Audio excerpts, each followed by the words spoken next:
So hi guys, welcome back to Roshni spooky stories. तो यहाँ पे आप रियल हॉरर किस्सा सुन सकते हो। और अगर आपके पास भी कोई भी ऐसा रियल हॉरर किस्सा है तो आप मुझे इस ईमेल आईडी पे शेयर कर सकते हो। और चलो कहानी की शुरुआत करते हैं फटाफट से। तो ये जो कहानी है ना, इस जो जिसने हमसे शेयर की उनका नाम हम राज रख देते हैं।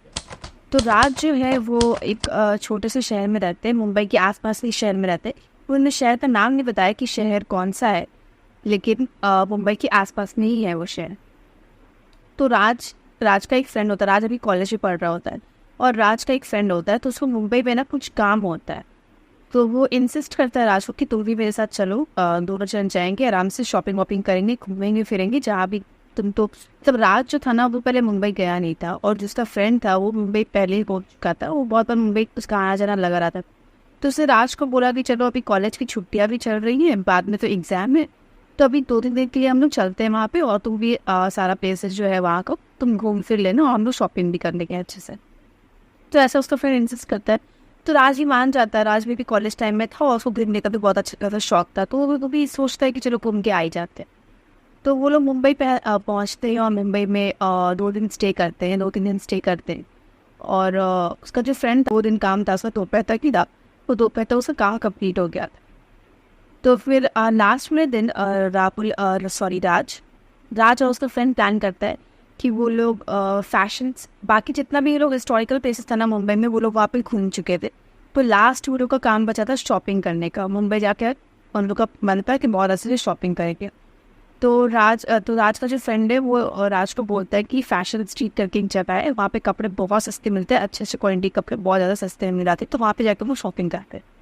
तो वहाँ पे वो लोग पहुँचते हैं, उसका फ्रेंड और राज दोनों मिलकर बहुत अच्छी सी शॉपिंग करते हैं, जितना मतलब जी खोल के शॉपिंग कर लेते हैं वो लोग। और फिर जब वो लोग वापस आ रहे होते हैं, रास्ते में ही उनको एक बंदा मिलता है जो 40-40 रुपए में वाइट शर्ट्स बेच रहा था। तो राज देखता है और सोचता है कि इतना सस्ता में मिल रहा है तो चलो ले ही लेते हैं, क्योंकि उसको दिखा कि जो शर्ट था उसका टेक्सचर भी काफ़ी अच्छा था, और मतलब कलर फेड का होने का तो कोई चांस नहीं था क्योंकि वो वाइट था। तो वो उस शर्ट को भी ले लेता है और बहुत खुशी खुशी वो होटल में आ जाता है। मतलब उसको बहुत ज़्यादा खुशी हुआ था कि इतना कम पैसे में वो इतना शॉपिंग कर लेता है, और शर्ट की तो और भी ज़्यादा खुश था। उसकी जस्ट 40 रुपये 40 रुपीज़ में वो शर्ट मिल गया था, जो उसके शहर में इतना सस्ता में नहीं मिल। तो ऐसे करके वो लोग घर वापस आ जाते हैं। होटल में रुकने के बाद वो लोग नेक्स्ट मॉर्निंग वो लोग अपने टाउन में पहुंच जाते हैं, और टाउन में घर वापस आया। तो सुबह सुबह राज पहुंच गया होता है अपना, मतलब थोड़ा सा थक कर के रेस्ट करने के बाद वो शाम में पढ़ाई करने बैठता है। और उसके पास ना उसका एक पालतू कुत्ता भी था, जिसका नाम वो रॉकी रखा था, रॉकी था उसका नाम। तो वो शाम को पढ़ने बैठता है, और शाम को पढ़ते पढ़ते मतलब फिर वो डिनर कर लेता है, और वो और रात तक पढ़ता है क्योंकि उसका कुछ दिनों के बाद एग्जाम्स था उसका। तो वो सोचता है कि लेट नाइट वो लोग स्टडी करेगा। अपना डॉग भी था, उसका डॉग बगल में बैठा रहता, और वो सोचा था कि लेट नाइट स्टडी करेगा। तो वो रात ऐसी 1 बज गया उसको पढ़ाई करते करते, और फिर मतलब अचानक से क्या होता है कि उसका जो कुत्ता है ना रॉकी, वो एकदम जोर जोर से चिल्लाने लगता है, भौंकने लगता है, बहुत अजीब सा बिहेव करने लगता है, पूरा रूम में चक्कर लगाने लगता है उसका। और मतलब उसको वो बोल रहा, राज बोल रहा, उसको शांत करने की कोशिश कर रहा है, लेकिन वो डॉग मतलब आउट ऑफ कंट्रोल हो गया था। रॉकी कहना है कि वो कभी भी ऐसा बिहेव नहीं करता, लेकिन उस दिन वो आउट ऑफ कंट्रोल हो गया था, बहुत अजीब सा बिहेव करा।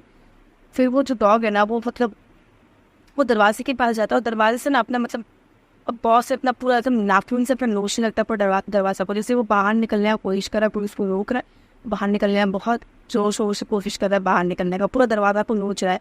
इतना इतना जोर से चिल्लाने भौंकने की वजह से ना उसकी मम्मी उठ जाती है, और मम्मी उठ के वहाँ दरवाजे के पास आती है।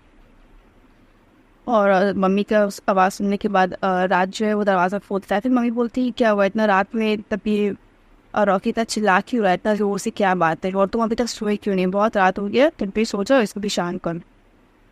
तो राज बोलता है कि रॉकी अजीब से चिल्लाने लगा, उसकी वजह से मतलब मैं भी सोने जा रहा था, लेकिन उसकी वजह से मैं अभी देख रहा था कि क्या कर रहा है, ये शांति नहीं हो रहा है, कोशिश कर रहा है।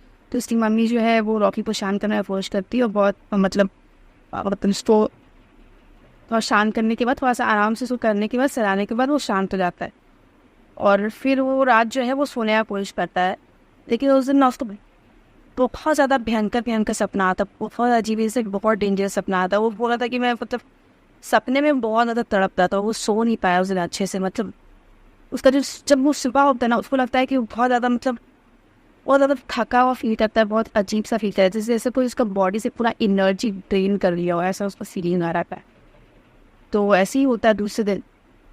तो दूसरे दिन वो कॉलेज आता है और उस दिन वो मतलब उस दिन कॉलेज में ना वो सब सारे फ्रेंड्स के साथ नोट्स वोट सब कुछ कलेक्ट करता है, सब कुछ जितना भी एग्जाम्स की प्रिपरेशन करता था, क्या क्या क्वेश्चन आएगा वो सब कुछ डिस्कस करता है। और डिस्कस करने के बाद वो शाम में घर आता है। और शाम में मतलब शाम नहीं, रात 8 बज जाता है और वो बहुत ज़्यादा टायर्ड होता है क्योंकि सुबह से ये सब एग्ज़ाम का प्रिपरेशन ये सब में लगा रहता है। तो 9 बजे तक वो डिनर तो रहता है, डिनर करने के बाद वो सीधा सोने के लिए जाता है क्योंकि उसको मतलब हालत है ताकि और वो रात को उठ के पड़े। तो दूसरा दिन वो सोने के लिए जाता है और वो जैसे ही सोने के लिए मतलब सोता है, फिर ऐसी रात 12 बज जाता है। जैसे ही रात 12 बजता है उसको अजीब सा चीज़ दिखाई देता है। वो समझ नहीं आ रहा कि वो सपने में है कि उसको रियल में वो चीज़ दिखाई दे रहा है। उसको एक शैडो दिखाई देता है जो उसके बेड के इर्द गिर्द इर्द गिर्द इर्द गिर्द घूमे जा रहा है बेड के। उसको समझ में नहीं आ रहा, मतलब वो अपने सेंसेस में ही नहीं है, उसको समझ नहीं आ रहा कि वो सपने में चीज़ देख रहा है, वो कॉन्शियस है। उसको समझ मे भी शायद वो स्लीप पैरालिसिस हो सकता है। तो उसको समझ में नहीं आ रहा कि स्लीप पैरालिसिस है कि वो उठा हुआ है कि वो सपने में कि क्या, उसको कुछ भी समझ में नहीं आ रहा। एक शैडो को वो देख रहा है उसके बेड के इर्द गिर्द में जा रहा है। और वो जो शैडो है ना वो अपने में अजीब सा मतलब अजीब सा बड़बड़ा रहा है, कुछ भी उल्टा सीधा, कुछ भी मतलब जिस बात का कोई सेंस ही नहीं है वैसा वैसा बात बोल के वो बड़बड़ा रहा है। और अजीब सा दबा दबा सा हंस रहा है, जैसे मतलब धीरे धीरे करके वो अजीब सा हंस जोर से नहीं हंस रहा, बहुत धीरे धीरे सा सहमा सहमा सा हंस रहा है।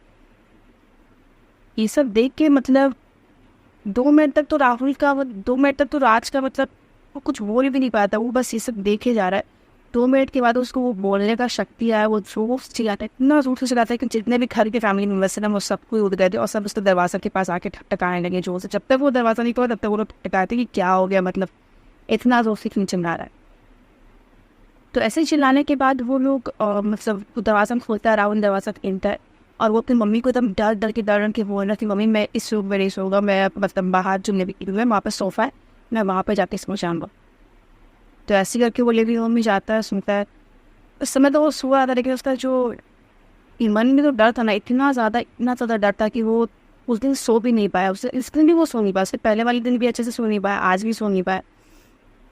फिर नेक्स्ट डे होता है, नेक्स्ट डे वो जाता है कॉलेज में और कॉलेज में मतलब अच्छे से लेक्चर्स भी अटेंड नहीं कर पाता है क्योंकि उसका जो हालत था वो बहुत ज़्यादा ख़राब था। 2 दिन से वो अच्छे से सो नहीं पा रहा, उसका मतलब अच्छे से क्या वो सो ही नहीं पा रहा 2 दिन से बिल्कुल भी। तो उस दिन भी बहुत ज़्यादा, फिर जब वो वापस आता है तो उसका मतलब तबीयत कुछ ख़राब सा लगने लगता है, अच्छा नहीं लगता उसका। फिर अजीब सा ख़राब सा उसको जा रहा है, लग रहा है कि उसको टायर्ड अंदर से और बुखार भी आ रहा है, बहुत अजीब सा लग रहा है। इससे लग रहा है उसका बॉडी में जान ही नहीं है, कोई पूरा एनर्जी उसके बॉडी से ड्रेन कर दिया। बस मुश्किल से वो उठ पा रहा है, इधर चल पा रहा है, कुछ भी कर पा रहा है, कुछ बोल भी नहीं पा रहा, अपना फैमिली मेम्बर से किसी से घर में आके वो बात भी नहीं कर पा रहा है। फिर वो जाके सोता है और कैसे कैसे वो सो जाता है बिस्तर पे। उसको वैसे भी इतना हाथ ज़्यादा खराब था कि उसको नींद नहीं आ पाता था, फिर भी वो सो गया। और सो के जैसे वो सुबह उठता है उसका हालत पूरा ख़राब, इतना ज़्यादा उसका तबीयत ख़राब है, इतना ज़्यादा उसका तबीयत ख़राब है कि उसके फैमिली मेम्बर्स को मतलब उसको उठा के हॉस्पिटलाइज करना पड़ता है। और उसका कहना है कि मतलब वो 2 दिन तक उसको कोई होश नहीं है, पूरा वो बुखार से तपे जा रहा है। 2 दिन से उसको कुछ भी होश नहीं है, मतलब एकदम एकदम आउट ऑफ सेंसेस। को डॉक्टर उठाने का कोशिश कर रहे हैं, कुछ भी नहीं। उसका बस हार्ट बीट चल रहा है, उसका बस सांस चल रहा है लेकिन उसको कोई होश नहीं, वो होश में आ ही नहीं पा रहा है। तीसरा दिन वो होश में आता है, कैसे कैसे वो होश में आता है। उसकी माँ जैसे ही वो आँख खोलता है उसकी माँ बगल में बैठी भी रहती है और होली बुक्स कुछ रख रही होती, मे बी कुछ भी हो सकता है, कुछ भगवान का किताब था, बहुत सारा किताब ला के वो उसके बेड के बगल में रखी थी ऐसा। और एक भगवान का छोटा सा मूर्ति भी लेके आई थी वो, और कौन सा भगवान था उसका नाम नहीं बताया उसने। एक छोटा सा मूर्ति को बोला कि मूर्ति लेके आई थी, उसके बेड के बगल में सिर्फ वो सारा किताब, धार्मिक किताबें और एक मूर्ति रख दी उसके बगल। तो उसके बाद उसका हाथ थोड़ा ठीक होता है और डॉक्टर्स बोलते हैं कि आप इसको कल डिस्चार्ज कर सकते हो, मतलब चौथे दिन आप इसको डिस्चार्ज कर सकते हो यहाँ से। तो चौथे दिन डिस्चार्ज होके वो घर वापस आता है।